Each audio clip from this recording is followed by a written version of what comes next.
Assalamualaikum warahmatullahi wabarakatuh. Perkenalkan, nama saya Reza Abdillah. Perkenalkan, nama saya Yusriani Yunus. Perkenalkan, nama saya Dian Maharani Rusli. Perkenalkan, nama saya Hasnita.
Bismillahirrahmanirrahim.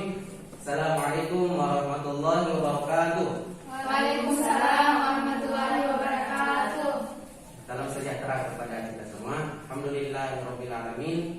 Puji syukur kehadirat Allah Subhanahu wa taala yang telah melimpahkan rahmat dan hidayah kepada kita semua sehingga pada hari ini, pada pagi hari ini, pada pagi yang cerah ini kita masih diberikan kesehatan untuk guna melanjutkan perkuliahan kita pada hari ini.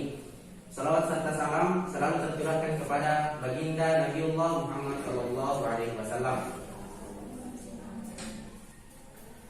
Oke, adik-adik sekalian, saya ingin bertanya, apakah hari ini ada yang tidak hadir? Hadir semua, Pak. Oke, terima kasih. Selanjutnya, sebelum kita melanjutkan, alangkah baiknya kita berdoa sebelum kita memulai materi pada hari ini. Oke, berdoa dulu.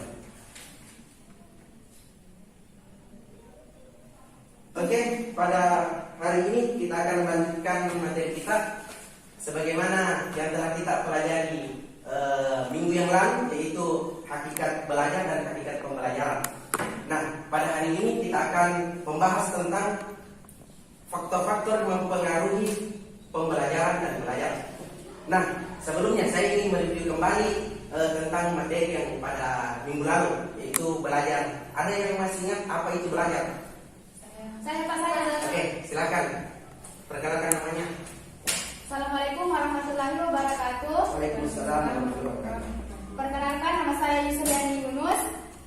Saya akan menjawab dari pertanyaan Bapak bahwasanya apa itu belajar? Menurut saya, belajar adalah proses pengubahan tingkah laku. Nah, itu saja, Pak. Terima kasih. Kasih aplaus dulu untuk temannya. Oke, baik sekali apa yang disampaikan temannya tadi, yaitu Yusriani, yang mengatakan bahwa belajar adalah proses perubahan tingkah laku. Oke, terima kasih dari Yusriani Yunus telah menjawab dengan baik. Apakah ada jawaban dari adik-adik sekalian? Saya tambahkan sedikit bahwa betul sekali tadi yang dikatakan oleh Yusriani Yunus bahwasanya belajar itu adalah proses perubahan tingkah laku. Tapi perlu adik-adik ketahui bahwa belajar dan pendidikan itu tidak sama. Oke? Dalam proses pendidikan sudah tentu kita akan belajar. Oke? Akan tetapi dalam kita belajar kita belum tentu mendapat sebuah pendidikan. Oke? Jadi intinya kedua hal ini tidak bisa dilepaskan karena akan tetapi ini hal dua ini adalah sesuatu yang berbeda, di mana belajar itu luas cakupannya. Belajar adalah luas cakupannya, sedangkan pendidikan ini sebatas misalnya pendidikan formal atau informal. Jadi kita lanjut pembelajaran kita, yaitu faktor-faktor pembelajaran. Faktor pembelajaran. Oke. Mungkin dari adik-adik sekalian pasti karena sebelumnya saya share tadi malam materinya toh, jadi otomatis pasti saya yakin adik-adik pasti sudah membaca hal-hal apa yang akan kita bahas pada pagi hari ini. Oke, jadi dalam faktor-faktor yang mempengaruhi pembelajaran itu ada dua. Oke, ada dua. Mungkin adik-adik sudah ada yang tahu mungkin atau sudah pernah baca tadi malam atau sebelumnya. Oke, ada yang tahu? Saya Pak. Oke, silakan perkenalkan namanya. Perkenalkan, nama saya Hasnita. Baiklah, saya akan menjawab pertanyaan dari Bapak, yaitu faktor-faktor yang mempengaruhi belajar. Yaitu ada dua. Yang pertama itu faktor internal dan faktor eksternal. Terima kasih, sekian dari saya Pak. Oke, kasih aplaus dulu untuk temannya. Oke, jadi tadi Asmita mengatakan bahwa ada dua faktor yang mempengaruhi proses pembelajaran, yaitu eksternal dan internal. Nah, saya ingin jelaskan sedikit bahwa kedua faktor ini selalu ada dalam proses pembelajaran. Yang pertama, faktor eksternal. Faktor eksternal. Nah, saya kasih contoh. Misalnya, kita melihat seseorang mendapatkan hadiah. Mendapatkan hadiah dari hasil kerja kerasnya, misalnya mendapatkan juara umum dalam sebuah olimpiade.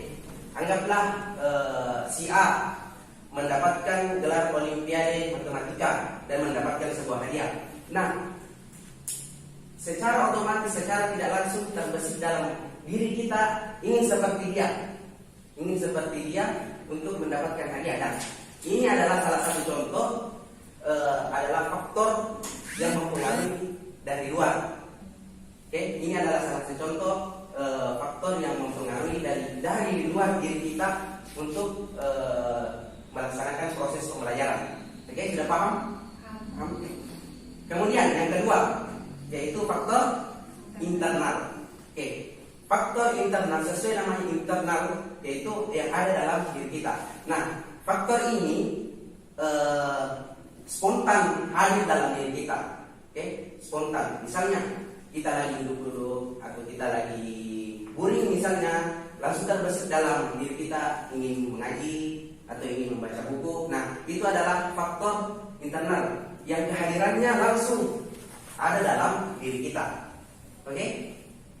Jadi itu tadi yang saya jelaskan bahwa ada dua faktor yang mempengaruhi proses pembelajaran. Namun kedua aspek ini memiliki pembagiannya lagi. Yang pertama dari faktor internal, oke? Dari faktor internal ini ada dua yang paling berperan penting dalam faktor internal ini. Jadi yang pertama itu adalah fisiologis dan psikologis, oke? Kemudian faktor fisiologis itu yang mempengaruhinya itu adalah otomatis keadaan fisik dari anak itu sendiri atau orang itu sendiri. Dimana misalnya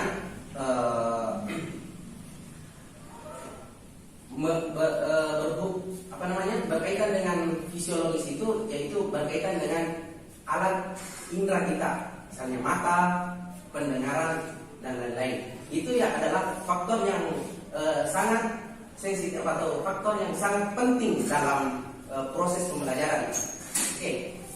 Karena misalnya ada orang yang buta atau ada orang yang buta, berarti orang ini berkurang lagi berkurang lagi poin penting atau nilai tambah dalam menangkap sebuah pembelajaran. Oke. Jadi kemudian yang kedua, faktor psikologis. Nah, faktor psikologis ini sangat berperan penting juga dalam mempengaruhi internalnya seseorang. Karena psikologis ini yaitu sangat berperan penting, karena psikologis ini berkaitan tentang jiwanya seseorang. Jangan sampai jiwanya seseorang itu rusak, otomatis sangat sulit untuk mengikuti proses pembelajaran. Gitu.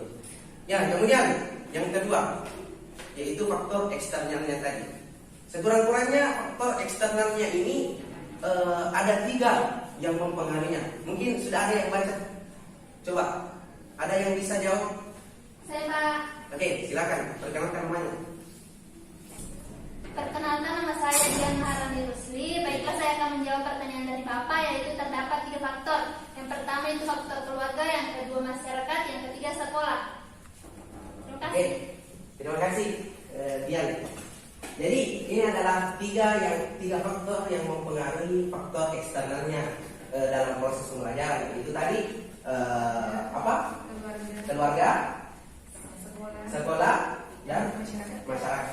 Oke, ketiga faktor ini adalah faktor yang sangat berperan penting dalam proses pembelajaran. Kenapa? Karena ketiga faktor ini selalu kita temui dalam kehidupan sehari-hari.